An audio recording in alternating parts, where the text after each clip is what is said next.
Yes, so welcome everybody to this Barrhill Wood Past, Present and Future. It's a Galloway Glens and Can You Dig It event. My name's Helen Kerrin. I'm the Education and Community Engagement Officer for the Galloway Glens. And I don't know if you can see here, we've got Claire Williamson. She's a archaeologist who's delivering Can You Dig It for us from Rathmel Archaeology. And then we've got our guest speakers with us this fortnight. Absolutely delighted to welcome Dr. Coralie Mills. Hi. Wave, Coralie. Yes, hi. Coralie. We'll do proper introductions later, but we've also got Rob Ashbridge as well for the second the speaker. So a fantastic amount of information in the room, which is brilliant. So for those of you who don't know, I know some of you do dial in regularly, so I apologise for that in this case, but the Galloway Glens is a 5-year suite of projects, core funded by the National Lottery Heritage Fund. All of the projects with our different partners, all aimed at connecting people with their heritage, natural, built and cultural heritage. With the influx of the matched funding that our partners bring in, it'll be an investment of more than £5 million in the area over the 5 years. We're just coming up to our 2.5-year point. I think we are getting a bit of traction. I hope people do feel like that locally around here. And what we hoped is that we will become, because there's so many projects, that we become more than the sum of our parts. And I think we're definitely seeing that with Can You Dig It at the moment. The Galloway Glens area, for those of you who don't know, we're in southwest Scotland, a gorgeous part of the world, centre of the universe, you might say, stretching from Carsfen and the Glenkens villages in the north, and then we go past Loch Ken, beautiful Loch Ken, past Castle Douglas and out to the sea at Kirkcudbright. So it's just a very special bit of Galloway in southwest Scotland. So of our 35 projects, one of the biggest ones really is Can You Dig It, our community archaeology project, which is match funded by Historic Environment Scotland. So we're very grateful to them and the National Lottery Heritage Fund for letting us put on these events. And it's in fact, in total, going to be a 4-year programme of community archaeology across the area. Obviously, we've had to change focus a little bit this year due to COVID, not so many outside group gatherings or none, but a real upside has been these series of online events, so we're excited about that. So without any more ado, I think I'm going to hand you over to Coralie, who last year, where this speech or this talk came from is that last year we invited Coralie to do a historic woodland assessment of Barrhill Wood in Kirkcudbright as part of last year's community archaeology projects. It was a really interesting study, and it's fantastic to be able to get it out to a wider audience here. So if I can just introduce Coralie to you. She's a dendrochronologist, which is a fantastic job title, and woodland heritage specialist. She's worked in Scottish archaeology since 1988 after taking a master's in environmental archaeology and a PhD in dendrochronology at the University of Sheffield. Her interests also lie in studying the interface between trees, landscapes and people in Scotland's past. An approach which can also inform the future, and I think that's something we're definitely going to touch on in this session. Coralie set up her consultancy Dendro Chronicle in 2009, where she collaborates with forester and native woodlands expert Peter Quelch, an archaeologist and green woodworker Hamish Dara, to deliver a range of specialist services, and previously she was executive director at AOC Archaeology for many years. Coralie is an honorary research fellow at the University of St Andrews and a fellow of Scottish Environment Link, where she's active on the Woodlands Advocacy Group. So a real expert in her field, and we're delighted to have you here, Coralie. I'm going to hand over to you just now, and I'll just share the screen for your presentation. I should say the format for today is going to be a presentation by Coralie about the findings from her historic woodland assessment. Then we'll break for any questions. Claire will put any questions that you've got to Coralie. Rob, I'm sure, will chip in then as well. And then we're going to hand over for a conversation between myself and Rob about the present and the future of Barrhill, and then we'll open it back up for more questions. So that's how this evening's going to pan out. Okay, over to you, Coralie. Okay, well, firstly, Helen, thank you so much for giving me this opportunity. It's absolutely brilliant, and it's brilliant to see so many people tuning in. Thank you. Yeah, so Barrhill Wood Past, Present and Future is the theme of the whole presentation, myself and Rob's and Helen's. But I'm particularly going to focus on the work we did last year at Barrhill Wood, which was a historic woodland assessment for the Can You Dig It programme. So, next slide, please. And Helen mentioned that I work with the team, a small but wonderful team. So the person who helped me with the historic woodland assessment at Barrhill was Peter Quelch, and some of you will know him. He was a forester for his whole career, really, with the Forestry Commission in Scotland mainly, and he became their native woodlands advisor towards the latter end of his time with the Forestry Commission. He's now semi-retired, but I managed to persuade him now and again to come out and do some with me. And more recently, none of you have met probably, my new assistant, Hamish Darragh, who is an archaeologist and a green woodworker. And we are developing together some other aspects in our work, including old woodworking studies, because Hamish is a green woodworker. You can see him here turning a bowl. But he's an archaeologist too, so he's really interested in where archaeology meets traditional woodworking, basically. So that's the team. And next slide, please. Okay, this was just to give a little context, really, especially since not everybody who's viewing is from Kirkcudbright. So doing two things in one slide here. In the woodland cover slide, there's a big red dot at the bottom. That's where Kirkcudbright is. Okay, so it's right down in the southwest of Scotland, one of the more wooded parts of Scotland. And actually, although that's quite a wooded area, in general, Scotland is a relatively unwooded country compared to many European countries. However, we now have something like 17% woodland cover. If we were to step in the old time machine and go back a century, we would find much, much less woodland cover in Scotland. Around about 1900, there was only 5% woodland cover. Okay. The big difference that's happened between then and now is essentially the Forestry Commission and other plantations of woodland. So in general, that increase in woodland cover in the 20th century was all about productive forestry and plantations, really. So that's the big difference. All the while, our native woodland cover has declined, and we have only a tiny fraction of ancient woodland, maybe 1%, something like that. Yes, so some of you will know that there are targets for much greater woodland cover in Scotland. I was looking that up. The current Scottish Government statement on this is the 21% cover by 2035, I think it was. But I've seen much higher targets as well to address, climate issues and biodiversity issues as well. And in my view, we need a combination of productive forestry and natural regeneration, and much, much more of that, especially. But plantations have their place too, and we'll come to appreciate one of them, hopefully, in the course of this talk. So next slide, please. So the approach that we take in our historic woodland studies is really to take various strands of evidence and try and synthesize them together. Landscape studies are quite complex, really, but they're also really interesting, I think. So we take a combination of the field evidence in old woods, and this can be evidence from the woods, from the trees, the woodland type, the tree forms, the ecology of the wood. All of that we might term biocultural heritage. Wherever I get the opportunity and where it's sensible to do so, we try and add in some tree ring evidence, because if we can age the trees alongside all those other strands of evidence, we get a really tight chronological framework for the evolution of a wood. But we also look at built heritage in the woods. And so, that's how I'm coming at it really as an archaeologist with a strong landscape interest. Next slide, please.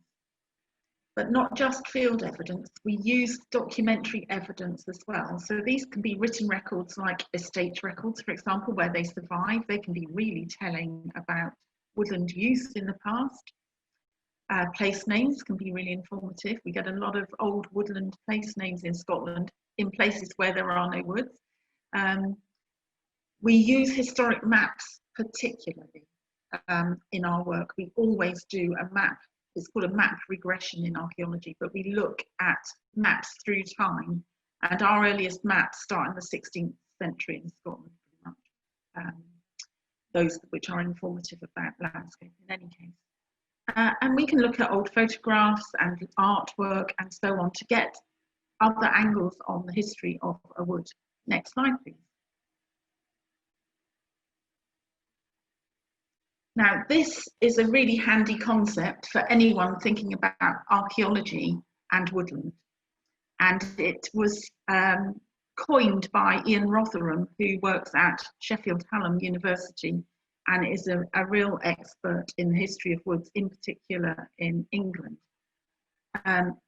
So he has noted the difference between the archaeology of the wood and the archaeology in the wood. And the archaeology of the wood is archaeology that relates to the use of the woods and the use of the trees in the landscape. So it might be something like a coppice enclosure or a rootway that was used to extract materials or to gain access to using a wood. The archaeology in the wood is stuff that happens to be there, but it isn't really related to the use of the wood. Now, quite often in Scotland, we discover that that is because woods have been planted or regenerated on top of, after other things have happened in the landscape. And so we find archaeology from before the wood. We do sometimes find archaeology that happens to be in the wood that's contemporary with it, like old mining and stuff like that, in quite a lot of old woods. So anyway, that's a useful concept to hang on to, the archaeology of the wood as compared to the archaeology in the wood. Next slide, please.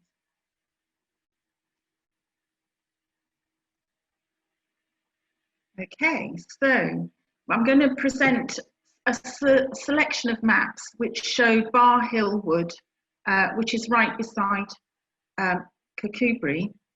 And this is really the first slide, the first map that we have, which shows woodland. It doesn't say Barrhill on it, but can you see the red sort of G shape is Kirkcudbright. And next to it, below it, there's Kirkland with wood either side of the Kirkland. And just above Kirkland, there's a church with a cross on the top. And that is the old St. Cuthbert's site, which is right next door to Barrhill Wood. So Peter and I believe that this map is showing a woodland at Barrhill. And it is, although this map was published effectively in the mid-17th century, it is largely based on the manuscripts of Timothy Pont, and his mapping was made in the late 16th century. So we are very probably looking at wood that was there in the 1590s, thereabouts. We don't know what the character of that wood was. There are two possibilities, really. One is that it's semi-natural or natural woodland.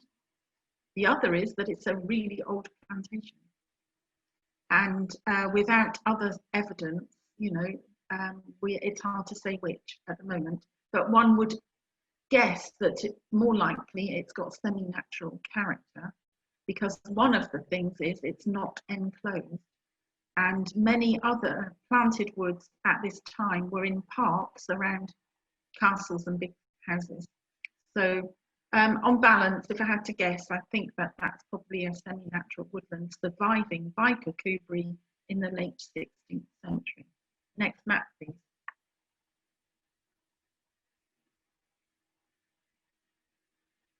Okay, well, we've scooted on a century and we're looking at the military survey of Scotland by William Roy and his surveyors. This he described as a grand sketch. Well, I think he was kind of underplaying himself a bit there. It's a fantastic resource for landscape history work in Scotland. However, Roy was focusing on strategic landmarks and information in relation to, I'm careful how I say this, controlling Scotland from England, let's say. So, yeah, what he didn't always do is show every type of woodland. He would show big woods, dense woods, planted woods, and if you look down towards the bottom of the slide, you can see St Mary's Isle, and those dotty bits are the woods, which are probably part of a designed landscape in the mid-18th century, because that's where the landowners' houses. He's not showing any woodland at all at Kirkland or on the hills beside Kirkcudbright. That doesn't mean there was absolutely nothing there, but there was probably very little. There may have been some little bits of scrub woodland, perhaps, but there's no significant woodland shown on Roy. So since the time of Blau's map or Pont's survey, we've moved from significant wood to virtually none at all by the looks of it. Next map, please. Okay.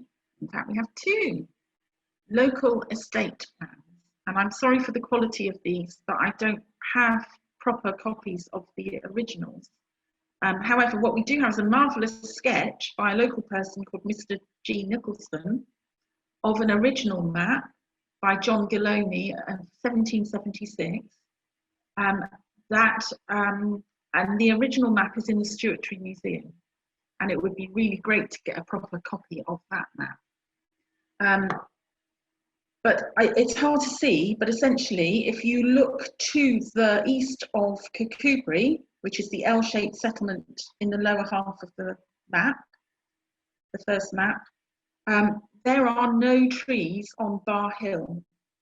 It says part of Barrhill Farm there, so that was farmland, and above it Silver Craigs Parks, and now there are two woods next to each other, one called Silver Craigs and one called Barrhill, so that's handy to point out. But no wood, okay? The next map is not much later. It's by James and John Tate in 1790. This copy comes out of a local pamphlet about history around Kirkcudbright, so I don't have the full map excerpt, but I think it might be in the Dumfries archives. But you can see it's not labelled as Barrhill, but there's a sort of funny star-shaped wood up on the hill there. Well, that is Barrhill Wood. That is the birth of Barrhill Wood. So we're looking at, combined with the map evidence and some documentary evidence, we believe that that plantation was established between 1786 and 1790. And it would have been planted out with young saplings from the landowner's own nursery. And we'll come back to that point in a minute. So there we have the establishment of this wood. Next slide, please.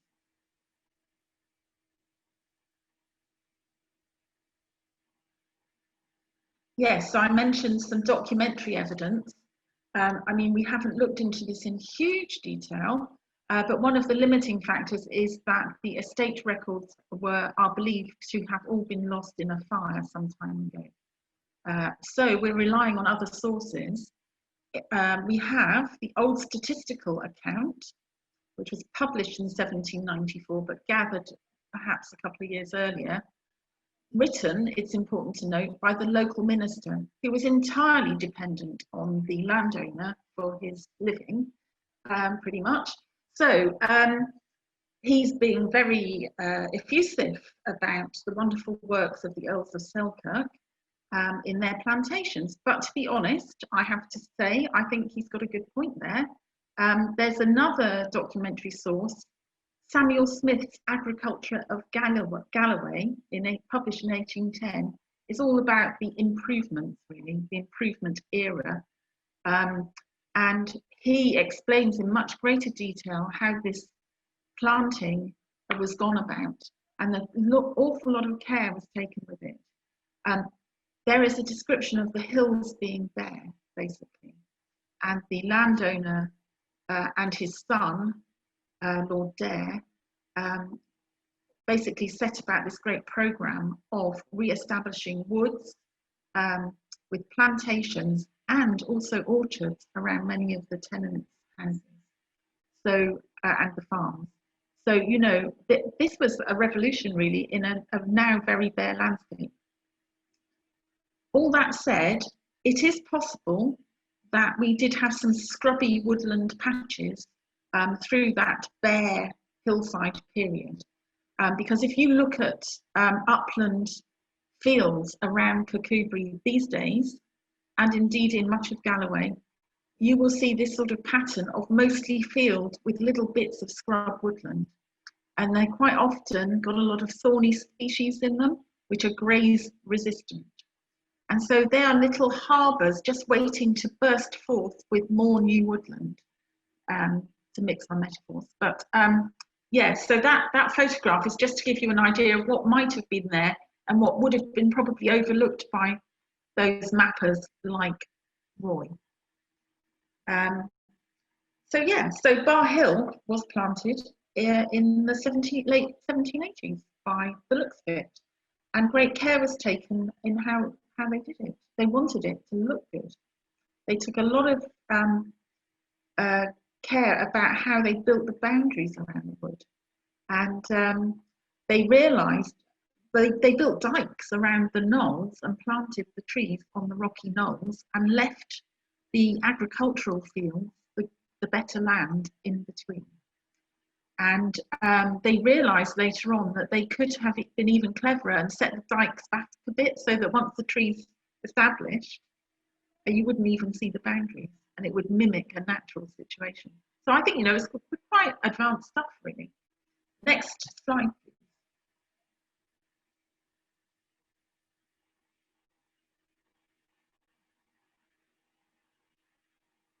Okay, this is John Ainsley's map of 1797, and we are seeing Barrhill and Mickle Kirk land with trees on them right beside Kirkcudbright there, all a bit stylised, but it's most definitely there. Next slide, please. A bit harder to see, but I'm a huge fan of the first edition Ordnance Survey maps. They are incredible in their detail, and they did the whole country like this. I mean, it's just amazing. You can find individual trees on these maps and find them today. You know, I mean, it's incredible. So what we're looking at here is, I can't do a pointer, but yes, that's good. So there's a more dense part of the wood, but if you go up from there, you see a sort of pattern of wood, then field, then wood, then field, in kind of strips of wood and strips of field. And this is following the grain of the land, the trend in the geology. And so the woods on those strips are on the rocky knolls, and the fields in between are in the dips, and they are sheltered by the woods. So it's a clever integrated forestry and farming system, and I think that is unusual in Scotland. There's only a few parts of Scotland where that happens. Next slide, please.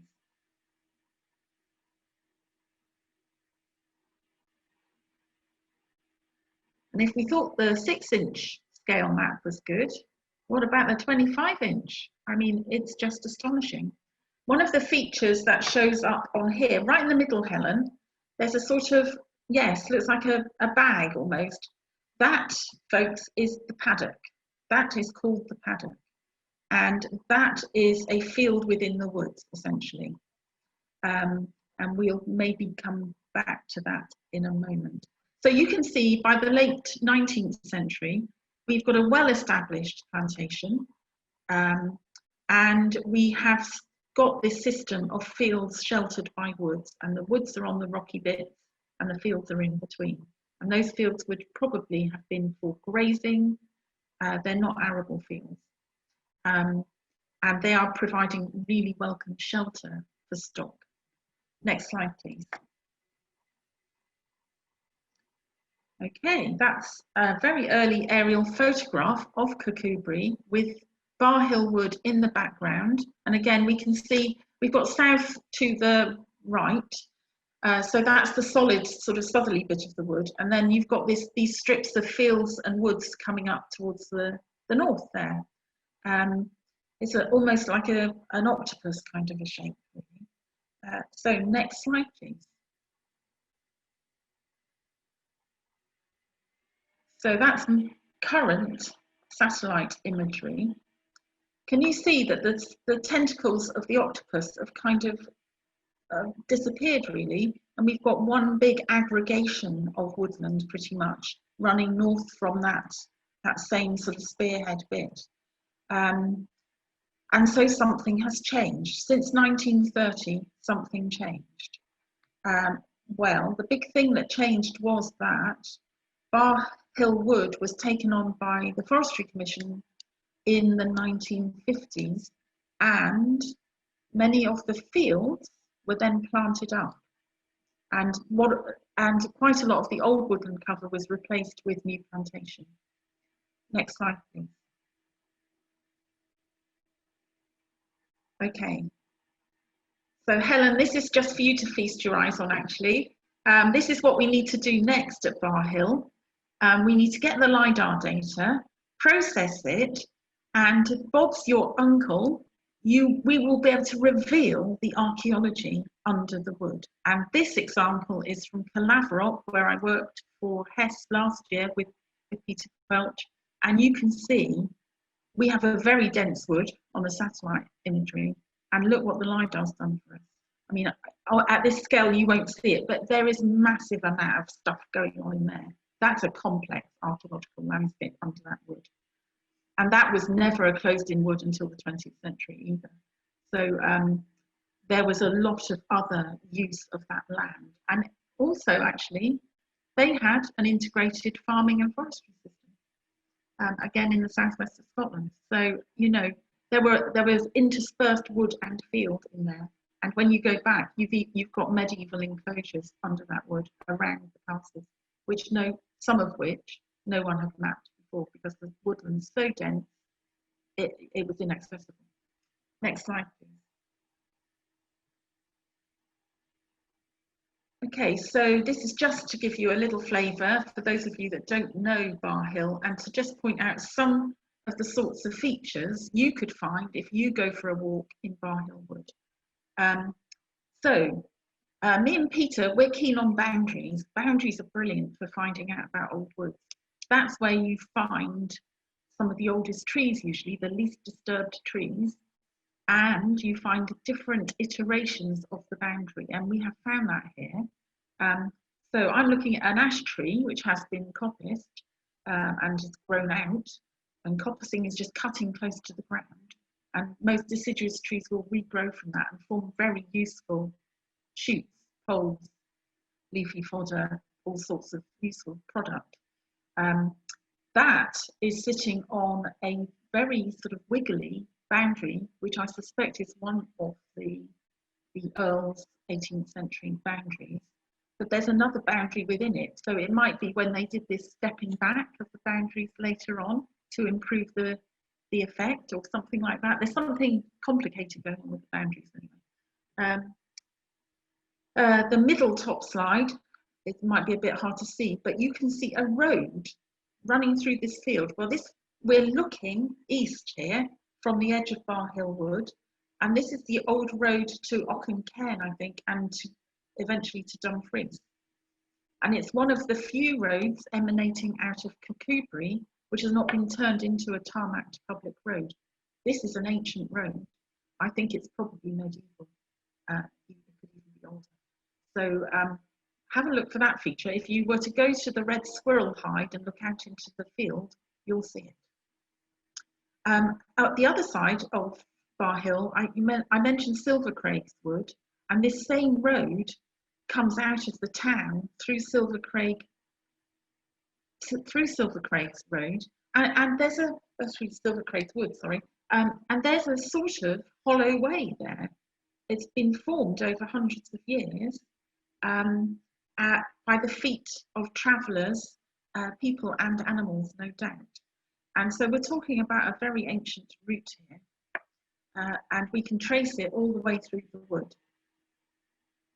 Of course, I said to you, and I'll probably say several more times, that old trees are archaeology. And we've got a coppice stump here. That one happens to be elm, actually. You can see that it's got a really big old stump and quite slender shoots coming off it. Well, I think what's happened with this, and we'll come back to this in the dendro evidence, but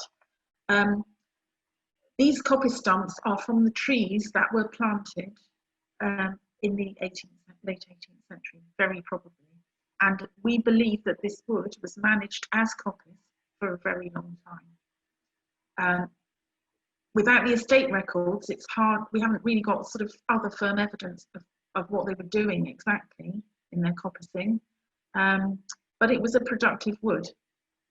So, yes, and so old dykes and coppice, yes. So that bottom photograph, we've got one of the field walls here. Well, really, the walls around the enclosures, they serve two purposes. They separate the wood from the field to keep the stock away from the trees. And if you're coppicing, you absolutely have to do that, because if the stock get in and munch the shoots from your freshly cut coppice, it's ruined, totally ruined. And that can happen even with a day's worth of sheep in it, you know. So that was really important, to keep the stock out of the coppice. This little area here is one of the most special bits of the wood, actually. It's one area that didn't get planted up in the mid-20th century. So there's a little bit of really old plantation just below the paddock in Barrhill Wood. And then one of the other types of archaeology we get is in the bottom right corner, and that is an old quarry. And we've got lots of little old quarries in these woods.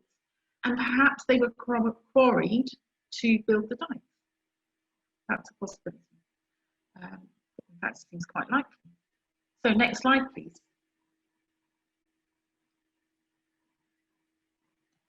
And this is our site map that came out of our work in the historic wooden assessment. Oh, got a lot of S's in that title, haven't I? Wow. Yeah. So I just want to say here that Claire Williamson is going to be making available some links for everyone after this talk, and you can find them tomorrow. It doesn't have to be tonight. But one of them will be for the report that we did. And so anything I've skated over, you can read more about in the report if you want to. On there, just a couple of things to note. You can see the paddock right in the middle, which I just mentioned. Something we called the land field. I don't think that's its proper name, but the field in between the two woods is still there and serves as a sheltered field for grazing. And then there's some numbers. BAR01, BAR02, etc., etc. There are 6 of them. Those are the trees that I called to get ages and other information. Next slide, please. Okay, I've said a lot about tree forms. I've borrowed this image from one of Oliver Rackham's books, but it's really handy for showing you different tree forms. So it's kind of useful to understand this when you're trying to work out what dendrochronology can tell you about all trees. So a maiden is just like a normal tree, a single-stemmed tree, like we would draw when we were kids. You know? A pollard is the bottom one. That's one where you're cutting it back, but you're cutting it high. And you do that, quite often you'll see that in old parks and in wood pastures. And the reason is you don't need fences. The regrowth is too high for the animals to get at on the whole, except for goats who can climb trees. Then in the top example, we've got coppicing. So you're cutting the deciduous tree back near the ground, and then its natural tendency is to send up many shoots. And man and woman indeed, have known about this for thousands of years, because we have coppiced material in some of our prehistoric trackways in England, for example, and Ireland.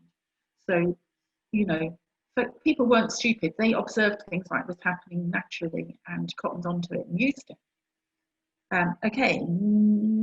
So before we go, actually, so if you age a single stem tree, you get a good handle on when the tree started to grow, because you've got the whole lot of its growth in one stem. If you core a pollard, you will also get the age of the tree. You might see something extra. You might see a cyclical pattern in the tree rings, and that will tell you the length of the pollarding cycle. And I've seen that in some wood pasture pollards in Scotland. But for a coppice, if you age a coppice stem, you don't get the age of the tree. You just, well, just, handy to know, you find out when it was last coppiced. So you'll see why that's kind of important. Next slide, please. Oh yeah, size does not matter, really, okay? Many people will tell you that you can age a tree by girthing it, okay? Maybe in southern England and maybe in our lowlands sometimes, but I can absolutely vouch for the fact that that is hugely unreliable in Scotland. And this is just an example. These are two marvellous old ash trees in the Trossachs at Loch Katrine. We did a project for Forestry Commission Scotland, a decade ago, related to Peter Quelch's study of the wood pastures there, and the wood pastures there are amazing. So we cored a small number of ash trees then, and one of them was the big old pollard form ash tree on the left, and that has a girth of about 4 meters, and it has a Peter Quelch in it. And the other ash tree has a girth of 1.5 meters. But our work demonstrated that they are the same age as each other. So, yeah, girthing, not a great guide. I mean, yeah, not a great guide, basically. Next slide, please. Okay, this is just a quick slide then to summarise the results we got from the dendrochronology, where we only sampled a few trees just to get a little bit of extra information, really. A picture of each of the 6 trees, different species, some of them clearly planted by Forestry Commission, i.e. the Sitka and the beech were part of the plantations, and then some rather more interesting, I suppose, trees which involved a coppice form oak, some chestnut coppice, that's sweet chestnut, and a wych elm here. And what we discovered was, as we expected, we got plantation dates for the Sitka and the beech in the 50s and 60s, so that's BAR 02, 04 and 05. But look at BAR 01, that was a surprise. I thought that was going to come out with a pre-Forestry Commission date, but actually the stem age was in the 1990s. And we figured out afterwards that actually it had been cut back again when work was being done to put new fences in. So that's a fairly young and fast growing oak coppice tree.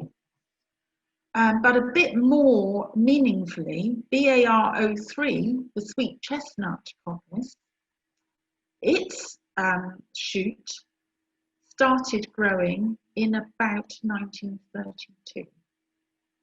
So based on that, we believe that this wood, Barrhill Wood, was last coppiced between the First World War and the Second World War. And that when the Forestry Commission took it over in the 50s, they would have had quite a mature coppice on their hands. Okay. The wych elm has got a slightly later date, hasn't it? Yeah, BAR 06, 1955. Well, that's just after the first Forestry Commission planting. And we think it might have just got away under the plantation. And if you go around Barrhill Wood today, you'll see a lot of wych elm, young wych elm under the canopy now. And it's quite a shade tolerant species. So that's how it's doing okay. Next slide, please. Okay, quick plug. Anyone that wants to find out more about dendrochronology, I'm one of the authors, but Forestry and Land Scotland, which is the new name for the Forestry Commission in Scotland, have helped to produce this new learning resource, which is available free online. It's a very, accessible introduction to the technique, to the science, and it's got lots of fun activities for school-aged children in it as well. Well, in fact, children of any age. So, and it's all based on Scottish archaeology, Scottish dendrochronology. Next slide, please. Okay, I'm going to do a quick plug for tree ring dating in other contexts while I've got everyone's ear. This is a very sort of capturing, really, in summary, what we've achieved over the last 30 odd years working in tree rings in Scottish archaeology. And I won't go into any detail, but all our medieval sites, nearly all our medieval sites up to 1450 have native Scottish oak timber in them. And then something happens in the mid-15th century. So all the white bars are sites with native oak in them. And it's time along the bottom axis. And so where the big change is at 1450. And now we've got grey bars. Well, the grey bars are imported oak mainly. And they come from Scandinavia and from the Baltic. And then later on, we've got some native pine stuff as well. Okay, but only 4 of those sites are from southwest Scotland. We know from Archie McConnell's work that there are probably other buildings in southwest Scotland that have native oak much later than 1450. There's a whole new story of native oak to be uncovered in southwest Scotland. We know that Mid Steeple in Dumfries has got local oak in it, and that was built in the 17th century, I think.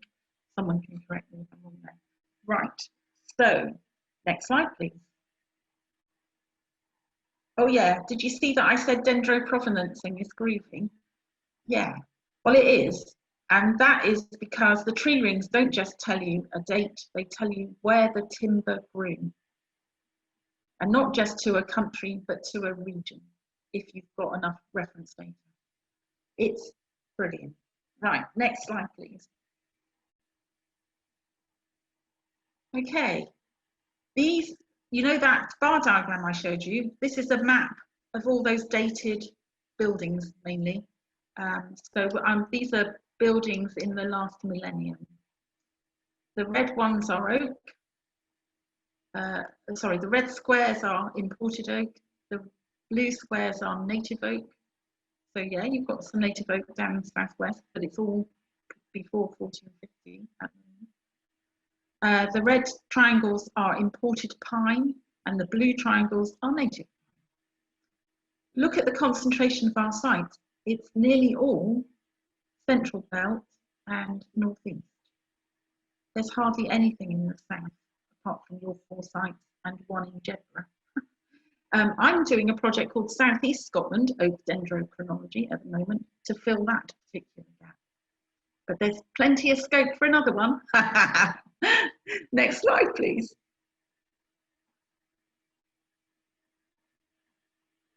So yeah, so the sites you have tree ring data for in southwest Scotland are Lincluden College, 15th century, with a long-lived native oak, Calaverick Castle with several different stages of medieval oak bridges, mainly preserved in the moats. We've got Threave Castle, which had some oak in the harbour, and I know you've got a talk coming up about Threave soon. And then Castle of Park is like a tower house sort of a building near Stranraer, and that has native oak in it, although I'm beginning to think that Castle of Park's oak is Irish and not Scottish, because it matches a hell of a lot better with Dublin than it does with anything in Scotland. So anyway, but you can see how much scope there is for other work. There is hardly anything done, and there's a really fascinating late medieval, post-medieval story of woodland to come out of buildings in South West Scotland. Next slide, please.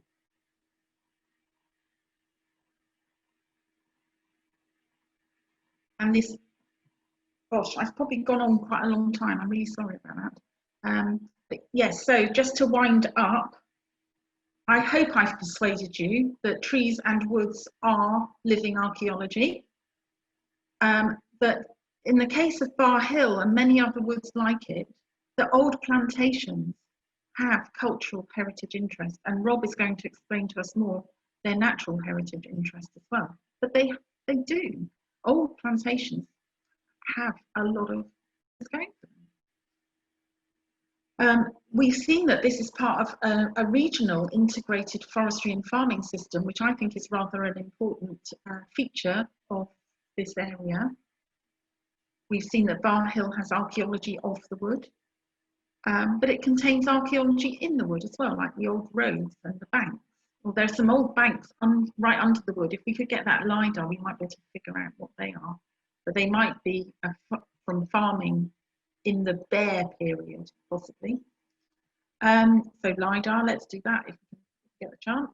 And as I hope you're agreeing with me by now, that there's plenty of scope for more historic woodland studies and dendro in Dumfries and Galloway buildings and landscapes. And I have to say thank you to Galloway Glens Landscape Partnership and Helen and Claire and Rob and all the other people, especially many local people who came out and helped and have given information and so on.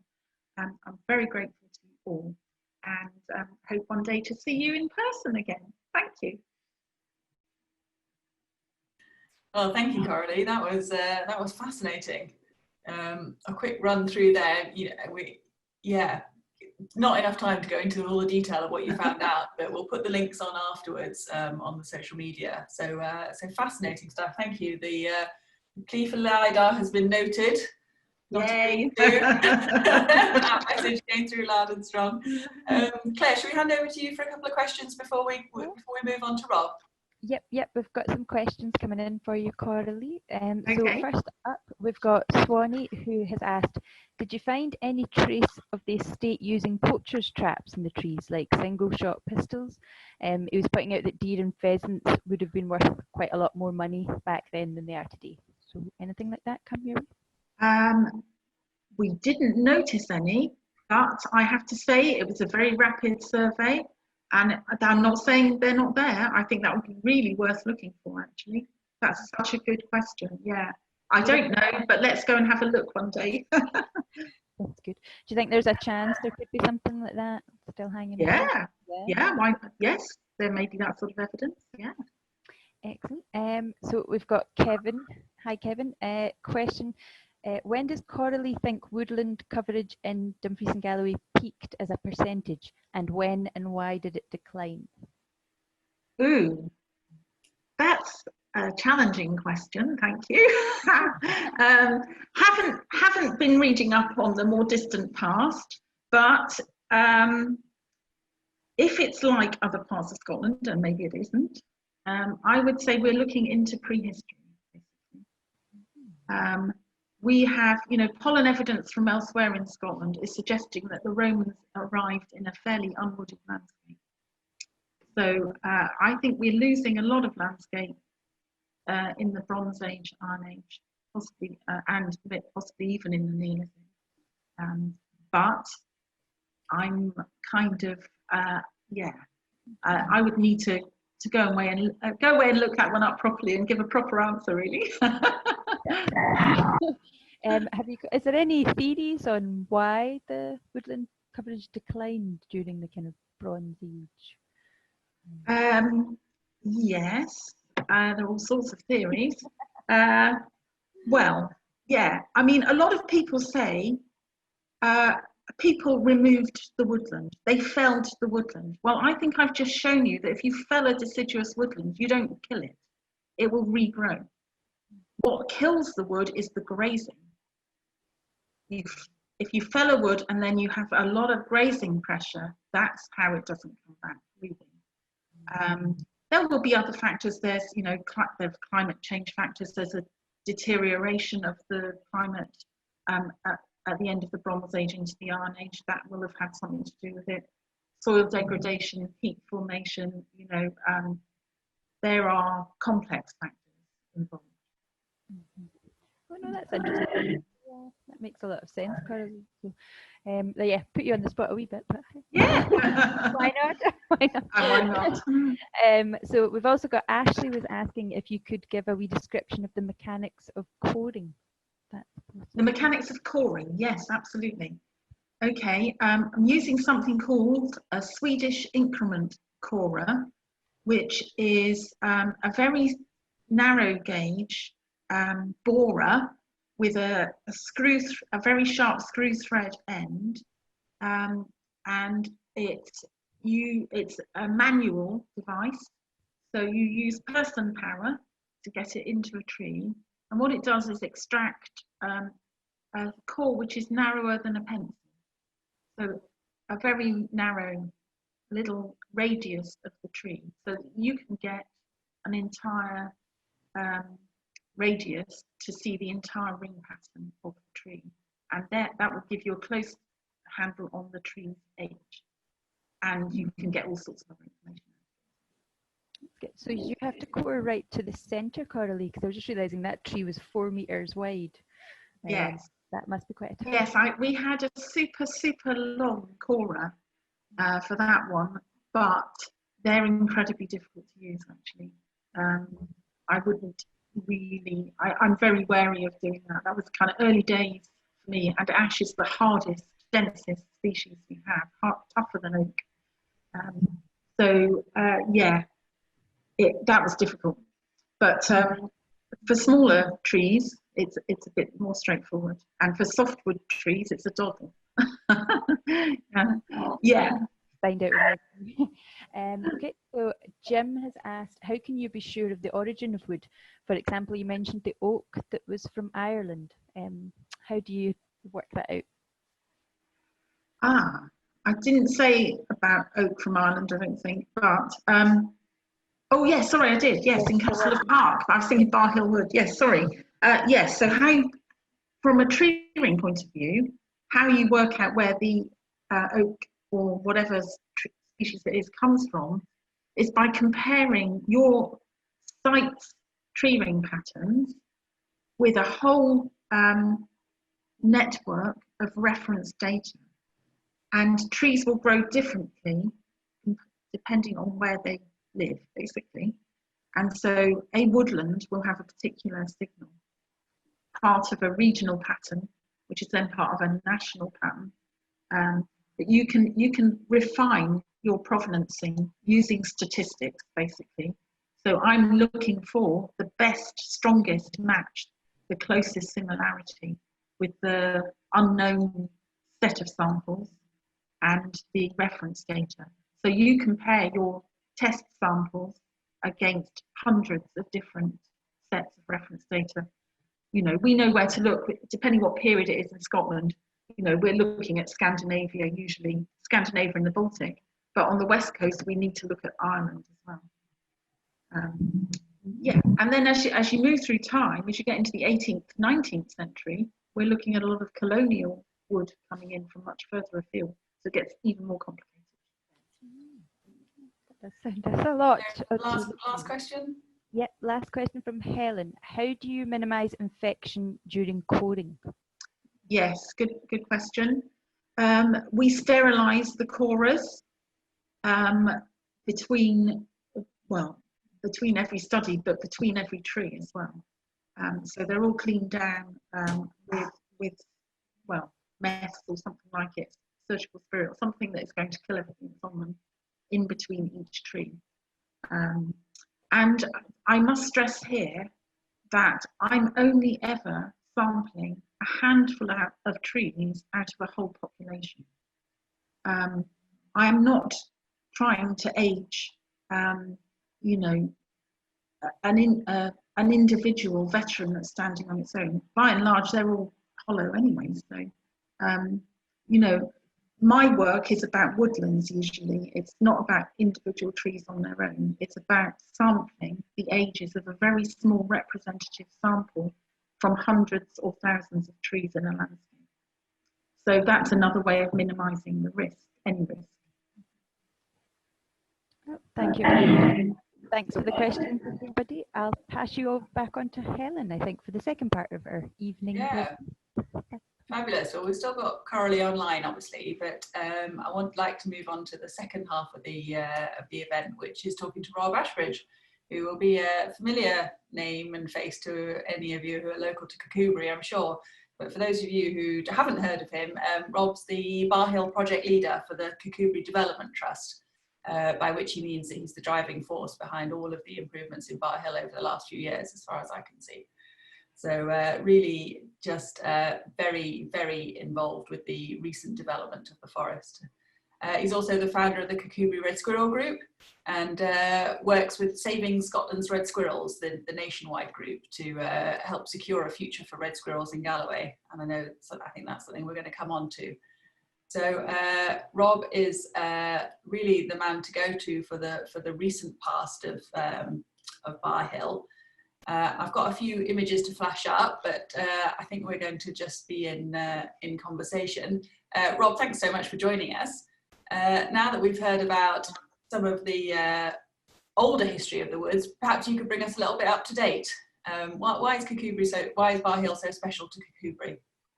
Well, first of all, if we can go back to the reason the whole project started, Forestry Commission, or Forest and Land Scotland as it is now, were looking to lease the wood in order to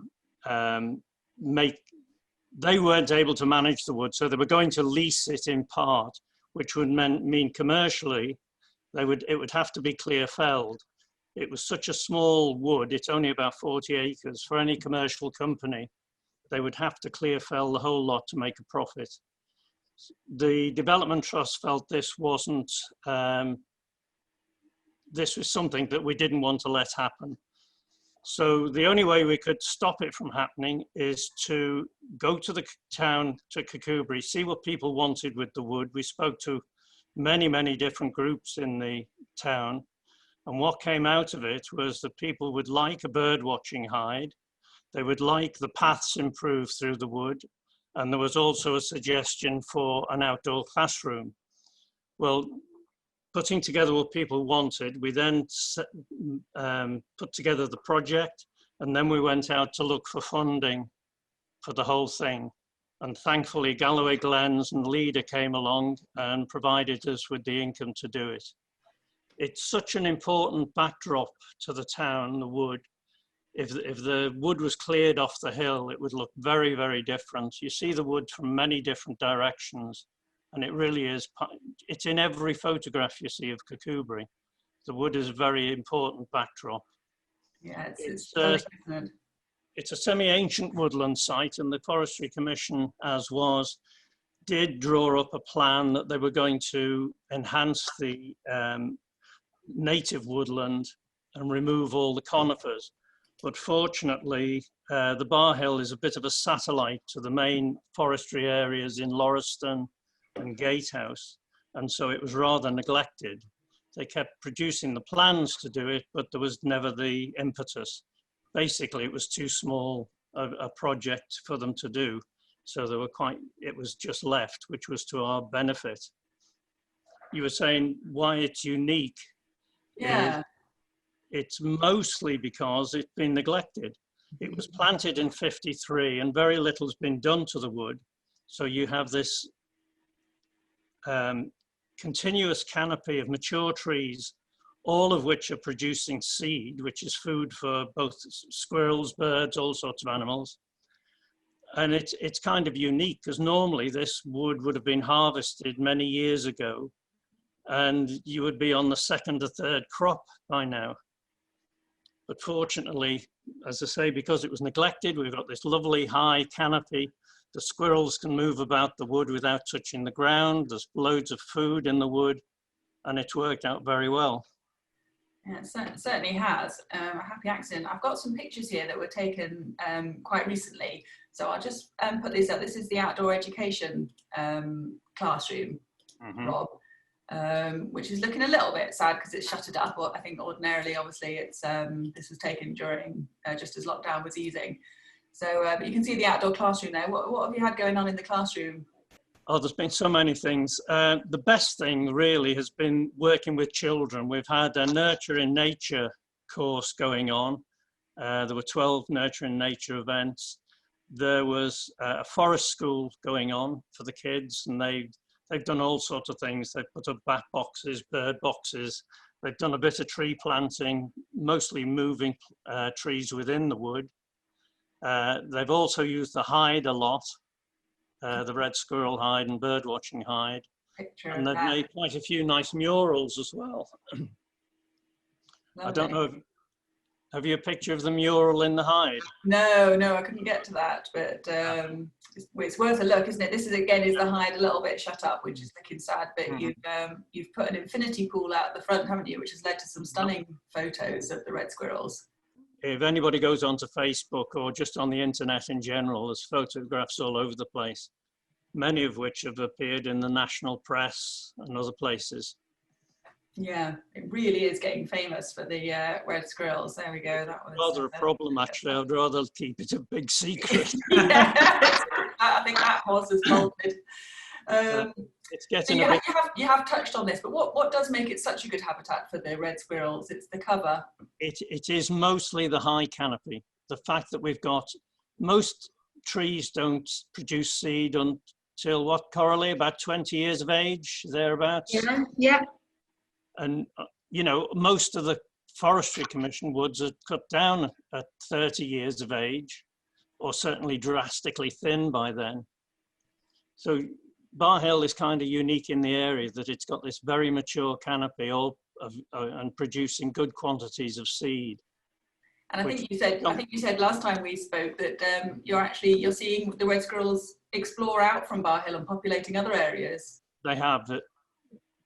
Red squirrels are very odd insofar as the young are born at a time when there's the minimum food. So the survival rate of young red squirrels is absolutely atrocious. Only about 70%, only about 30% make it to the second year. So we're losing 70%, and it's mostly due to starvation. By feeding them up at the Barrhill Woods, we've increased the survival rate of the young squirrels. And we've watched over the I've been feeding them there getting on for 6 years now. And we've seen them spread out. They get as far as Sheila Hill, which is what would be 4 miles away in one direction. There's 6 miles out in the another direction. And they've really spread out well from the wood. And we've now got established colonies in places where they've not been seen in living memory. And that's fantastic news, isn't it? Working well. Yeah, because they are a bit challenged, aren't they? At the moment, the red squirrels are struggling. They are very much challenged, mostly by the incidence of grey squirrels, which most people will know they carry a virus which doesn't affect the grey squirrels, but it does affect the reds. And wherever you get the two together over a period, usually less than 15 years, the grey squirrels will outcompete the red squirrels, and the disease just finishes them off. And some very recent research, I mean, literally in the last couple of years, they found that the grey squirrels, when they were introduced, were carrying a parasite, which they cope with very well. It doesn't get out of hand in the grey squirrel, but it appears to be getting out of hand in red squirrels and really affecting their condition. Just mention something else we've very recently found out. With the squirrel pox, you always see the lesions around the eyes and the nose. That's always been the distinctive thing. But just recently over at Gatehouse, we've had some squirrels. The only symptoms were the swelling of the feet. which we've never seen before. And we've just had they were in the freezer waiting to be tested because the lab was closed. We've just had them tested and they've come back as having the virus. Oh. So this is all a bit worrying. Oh gosh, yes. The incursion of greys is quite dramatic. 2 years ago, in the whole area, I only saw 2 grey squirrels which were removed. Last year there was over 30, and this year we've had 30 already. And they're only 2 kilometres away from the Barrhill Wood. There was 15 removed. So it's getting a bit frightening. Gosh, so people can help with that, can't they? There's a grey squirrel reporting or red squirrel reporting website. Yeah, absolutely. I've asked Claire to put up my phone number. Anybody in the stewardry can ring me if they see a grey squirrel. There's Saving Scotland's Red Squirrels have a website where you can record red and grey squirrels, but most importantly, the greys. And what we really need in the long term is either a vaccine or a contraceptive or some way of controlling the greys, because the manpower involved in trapping the greys is just unbelievable. You know, it takes so much time and effort. The traps have got to be checked twice a day. Yeah. It's a lot of work. Yeah, It's not sustainable in the long term. No. Well, fingers crossed for that, because they are so special. You were saying as well that we can help them. I mean, the hide has proved enormously popular and the squirrels are amazing, but we need to keep our distance, don't we? Well, it's just the Barrhill Wood has become so popular. It's its own worst enemy in a way. There's so many people at the hide these days that it's not really giving it's not being fair to the squirrels. You know, it's putting pressure on the squirrels. So if anybody is going up there, please keep your dog on a lead and keep a respectful distance from the squirrels. You know, don't go right up to them, sort of thing. Yeah, no, it's a shame, but they are stunning. But of course, we wanted to say that Barrhill isn't just about the squirrels. You know, there's lots of other reasons to go. There's fantastic dog walking. This was a lady that we met when we were photographing. I don't know if she's online. That would be quite funny if she was. We had a lovely chat. But it's a stunning place to go, isn't it? What else makes Barrhill so special to you, Rob? To me personally, I mean, it's such a part of the town, and it's been, you know, there's so many people use the wood for dog walking, for mountain biking. There's a lot of orienteering goes on up there, people just walking up there, you know, it's a special place. And to have a place so near to the town and with the red squirrels as well, it's borderline unique. You've done a lot of work on the access, haven't you? I think it's... Yeah, we resurfaced all the paths. Well, most of the paths. We did over 1 kilometre of paths and new paths. That's one of the next projects, is to do what we call the top path, the most southerly path. That's still to be done, but you know, we had enough on our plate as it was with the initial project. So. But that came together well. You know, it was with the help of Galloway Glens and Leader, we got the finance through quickly, and the work proceeded well. Oh, it's a fantastic asset, and then it lets people experience what is a really unique woodland. I mean, the mix of trees is so interesting, isn't it? You said before about sweet chestnut, which people didn't think used to be in this part of the world, or? That's right. Well, it wasn't supposed to fruit in this part of the world, but it does fruit regularly. And I noticed in Coralie's notes there, they were saying the Isle Estate planted chestnut and hornbeam, and they are both self-seeding all around Kirkcudbright Bay. On the far side of Kirkcudbright Bay, I work in a garden there, and there's loads of chestnut seedlings, sweet chestnut, and also a lot of hornbeam seedlings. So the work they did back in, when was it, Coralie, 1700 and something? Yeah, 1780s. Yeah, it's still persisting, and the trees are still there. Because Yeah, hornbeam, I don't think hornbeam would have been native to the area, and probably not sweet chestnut either. But unlike what the books tell us, they do fruit regularly. The size of the fruit varies depending on how good the summer is, but they fruit every year, and the seed is viable most years. Really sustainable forest. Are there other animals in the forest? In the woods, do you see deer? We certainly see deer. There's a good mix of birds up there. In the last few years, we've started getting nuthatches in the area. They seem to be spreading north with the climate change.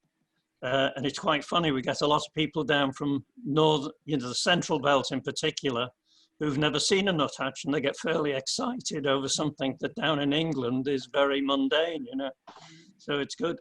But yeah, there's deer have the young in the wood, and it always amazes me that they are never picked up by the dogs. There's one doe in particular I've seen for the past 3 years now, and her fawn just lies in the grass, and the dogs never pick it up, just for the reason in a young fawn, the scent glands aren't developed. They don't produce a lot of scent, and the mother licks them clean every day when she's suckling them. And that's sufficient that the dogs don't pick up the smell. And considering the number of dogs in the wood, it works very, very well. That's amazing, isn't it? Yeah. Yeah. One of the things we've got to do with the wood is all tolerate each other. There's mountain bikers, and people moan about the mountain bikers, and they moan about the dog walkers. But it's been going on for years, and there's been no problem. We're just going to have to work out a way of all of us using the wood and getting on, It's important. Yeah, well, that's what a community woodland is all about, isn't it? Mm-hmm.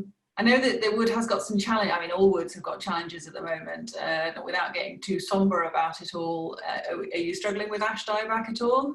Well, ash dieback has just started in the last couple of months, but our biggest problem, or potential problem, 23% of the wood, the centre of the wood is larch. Well, if we get the larch disease, then almost certainly all that area will have to be taken out. And that'll leave the wood very vulnerable to wind blow. What we've got in the management plan, we're still negotiating with Forest and Land Scotland a management plan. It's got complicated because we've got to lease the land under the hide, under the classroom. But for the rest of the wood, we're doing a management agreement. And one of the first things we want to do is start taking out small areas of the larch and replanting with other species, so that if we do get the larch disease, the whole middle of the wood won't be clear felled, which would usually be the case if we get the larch disease. So that really is the biggest challenge at the minute. Mm. And that's why it's so important that it is in good hands. Obviously, Forestry and Land have been supporting you in this, but what are the plans for the future? One of the main things to do is to, on the southern side, the side that catches the wind, as trees go over, we'll gradually introduce smaller trees, hawthorn, rowan, that sort of thing, field maple, that'll shape the edge of the wood, that it won't be a vertical wall as it is now, but it'll be a gently rising edge to the wood. That'll help make the wood more stable. It'll also improve the habitat. A lot of the trees up to the edge of the woods are conifers, and they're shading out any regeneration of woodland flora. So by letting in light, we'll increase the understory of the wood. The majority of the wood is about the same light level right through.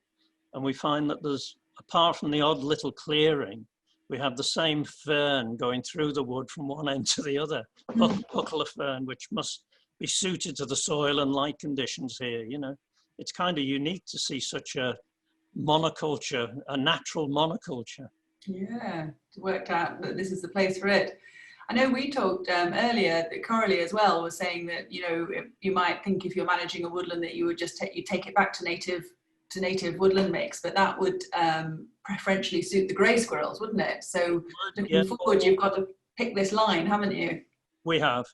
Fortunately, there's a good mix in there at the minute. There's plenty of conifers, and we want to retain and slightly increase the amount of conifer.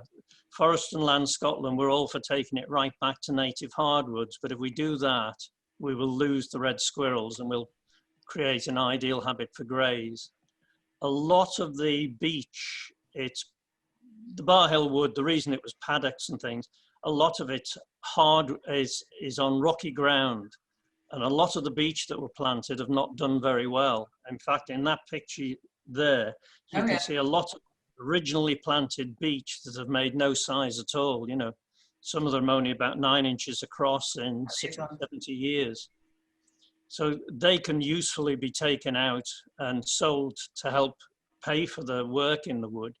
It's going to be quite an expensive operation, and without some sort of income, you know, it'll be unsustainable. We've got to look at making an income for the long term and taking out some of the poorer wood, selling as firewood, which is quite a good market at the minute. We're hoping to keep it, make a sustainable project. You know, we've really got to look at it in the long term rather than just a few years. Yeah, that's the key, isn't it? Have you seen that done successfully elsewhere, Coralie? Yeah, I mean, there's a whole network of amazing community woodlands across Scotland, all doing rather different things. But you know, yes, I think, but you know, each one in a way is unique as well, and I think Barrhill has some particular challenges and some particularly wonderful characteristics as well. So yeah, I think Rob and the crew are definitely taking it in the right direction here. So many community woodlands now, and as Coralie says, they all find a different way of making an income, but they all realise that without an income, you can't sustain the wood. You've got to insure the wood, you've got to re-fence when necessary, you know, and this sort of thing. It all takes money, unfortunately. And you can't rely on Galloway Glens forever. Yes. I was going to say, you can't rely on astonishing volunteer effort like you put in forever as well. But I know that you have got some shorter term plans though as well. Is the outdoor classroom available if people would like to? Yes, the outdoor classroom is available for free. We would like a donation if you can. Any sort of group meeting, anything you want to do, even children's birthday parties. We've had several of them and they've worked great. You know, the parents can let the kids loose in the wood and the parents can sit and have a drink and not alcohol. Yeah. That sounds very good. And did you say you're working up an orienteering app? It's not quite ready yet, but you're working up an app. Yeah, with Solway Orienteers, we're going to do an app that'll cover both the Barrhill Woods and Kirkcudbright. It can be done by individuals or family groups. They won't need any COVID restrictions to do it. And there'll be several points around the wood and you'll just log your time. I'm not quite sure how they'll decide a winner or if there is a winner or how it's going to work. But I mean, that's in progress at the minute. That'll be a fantastic focus for your trip out if you're going for the first time. Could I just say at the minute, the hide is closed because of COVID, but I'm opening it for individuals and for family groups. If they want to get in touch and just book it, that's fine. I'd appreciate a donation. But, you know, for family groups and individuals, the hide is open. Yeah, fabulous. Well, and if people are local and want to get involved, have you got space for volunteers? You've got stuff needing done? Yep, there's 2 notices in the wood with my details on, my phone number and an email address. And if people want to get in touch, there's so many different things to be done in the wood. We've had to hold back because we're only just getting to the point of an agreement with Forest and Land Scotland. That's kind of held everything up. But we're very, very close now. In fact, the last couple of months has been my fault. I've had so much else to do that I haven't been able to get on with things. But we're getting close. And once that is sorted out, there will be so much to do. Everything from desk-bound work, you know, running a Facebook page, all this sort of thing. We want to get people involved with the management of the wood. At the minute, it's the ideas of a few people. We need to get everybody's opinions, you know, if we're going to make the wood a success. Yeah, fabulous. Well, I can only just assume that it's going to continue to go from strength to strength. So we hope so. Thanks so much for that, Rob. I can see that some of the questions have been coming in. I'm going to hand over to Claire in a minute, but I'm just going to be a little bit cheeky like I always do and just take 2 minutes just to tell you, in case people start to fade off, a little bit more information about the project, Can You Dig It? If you've enjoyed this, then you can stay up to date with us on Facebook, Twitter and Instagram. Galloway Glens is at Galloway Glens, and Can You Dig It is at GGLP Archaeology, or you can just search for Can You Dig It. Both of them have got ongoing, almost daily feeds of heritage-related goodness, so they won't bring you down. It's just, especially the Can You Dig It, Claire provides an endless stream of fascinating information about our local built heritage. So that's fantastic. We have mailing lists for both Galloway Glens and Can You Dig It. You can email me for that, helen.kerran@dumgal.gov.uk. And our website, gallowayglens.org, has got a lot of, like Coralie's historic woodland assessment, a lot of resources are on the website and permanently. We've got a couple of Can You Dig It projects going on at the moment, COVID friendly, so they can be done as individuals or households. One called Are We There Yet? We've created a map of all of the milestones in the Galloway Glens, the little stone mile markers, of which there are quite a lot. How many did we get to? Ooh.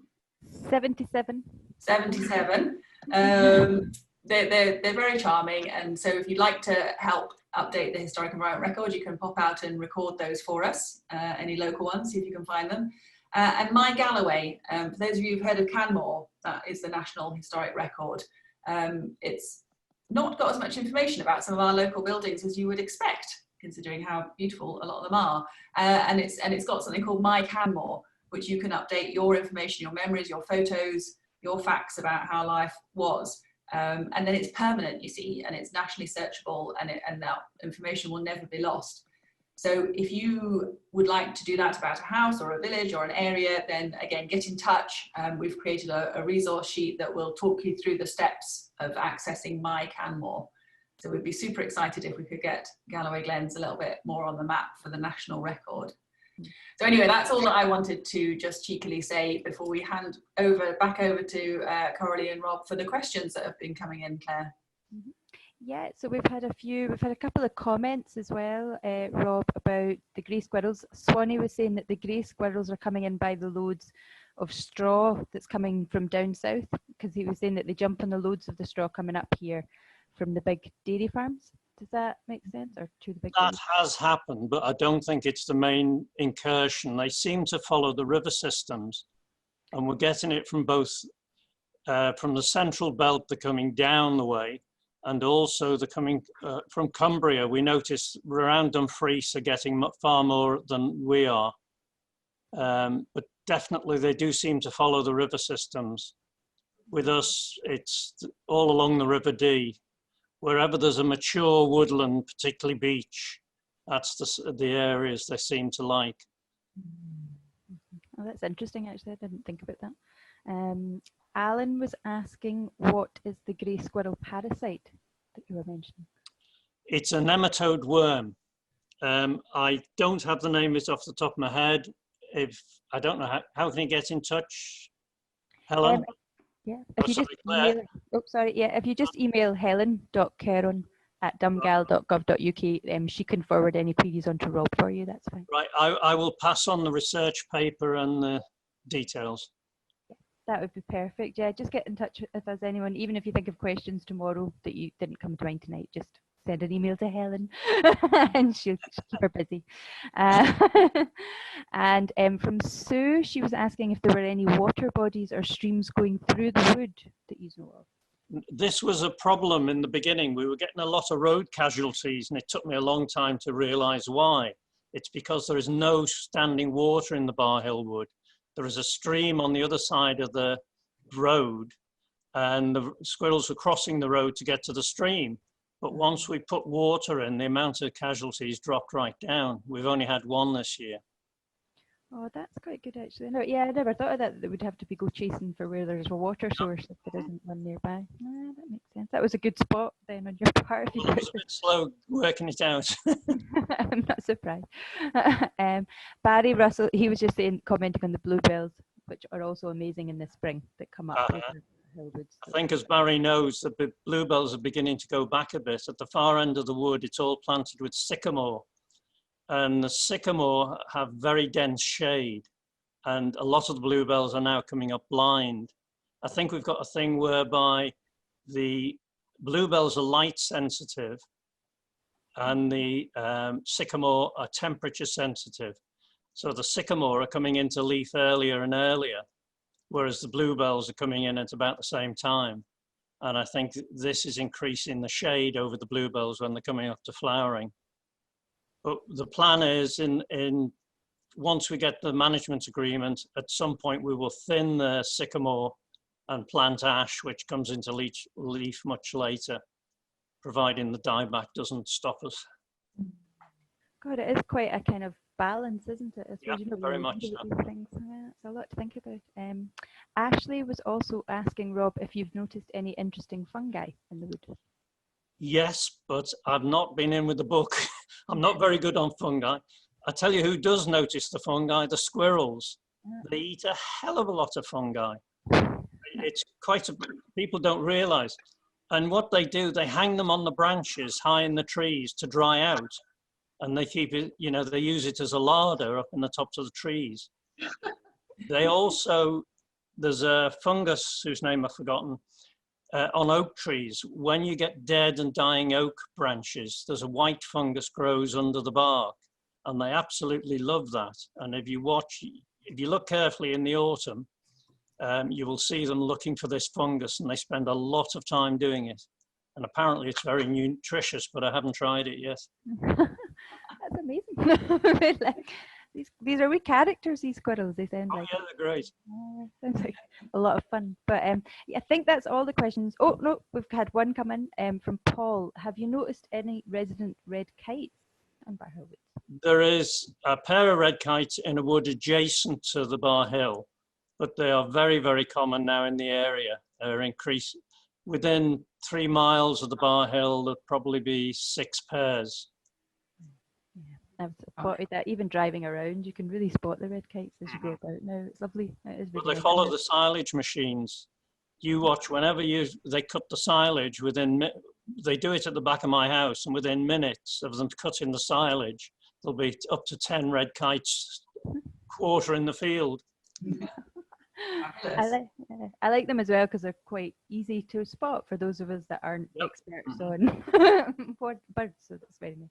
But no, thank you very much. I think that's all of the questions. I'm so sorry if I've missed anything. Just like I say, just send an email through to Helen and we can forward them on to Rob and Coralie.